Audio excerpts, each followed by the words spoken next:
மீஷோல இப்படி ஒரு மொக்க வாங்குவேன்னு சத்தியமா நான் எதிர்பார்க்கவே இல்ல. என்னன்னு தானே கேக்குறீங்க.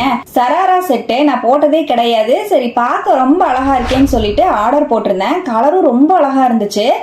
ஃபுல்லாவே சீக்வன்ஸ் ஒர்க் வந்து அந்த டாப்ல கொடுத்துருக்காங்க. பேண்ட் வந்து ஃபுல் சராரா நல்லா சூப்பரா இருந்த மாதிரி இருந்துச்சு பிக்சர்ல பாக்குறதுக்கு. ஸ்டிச்சடா இருக்கும் அப்படின்னு நினைச்சு நான் வந்து வாங்கியிருந்தேன். பார்சல் வந்து ரிசீவ் ஆனோன்னா பிரிக்கும் போது எனக்கு அவ்வளவு சூப்பரா இருந்ததுங்க. கலர் வந்து பார்த்தா நான் நினைச்ச மாதிரி ஒரு சூப்பரான கலரு, வெந்தய கலர்னு சொல்லுவாங்க அந்த மாதிரி ஒரு கலரு. ஃபுல்லா வந்து சீக்வன்ஸ் ஒர்க் கொடுத்துருக்காங்க.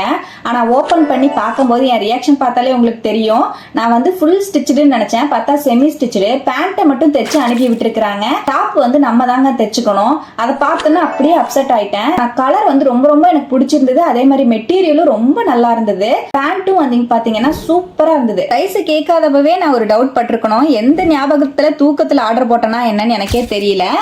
ஆனா ஜார்ஜெட் மெட்டீரியலுங்க சூப்பரா இருந்தது. நீங்க வாங்கி தைச்சுக்கிற மாதிரி இருந்தா இந்த மெட்டீரியல் வந்து கண்டிப்பா வந்து நான் ரெக்கமெண்ட் பண்ணுவேன். ரொம்பவே சூப்பரா இருக்கு. இந்த மெட்டீரியலோட லிங்க் வேணும்னா எனக்கு லிங்க்னு கமெண்ட் பண்ணுங்க. யூடியூப்ல பாக்குற மாதிரி இருந்துச்சுன்னா போஸ்ட்ல லிங்க் ஷேர் பண்ணுவேன். கண்டிப்பா அங்க செக் பண்ணி பாருங்க. டாடா.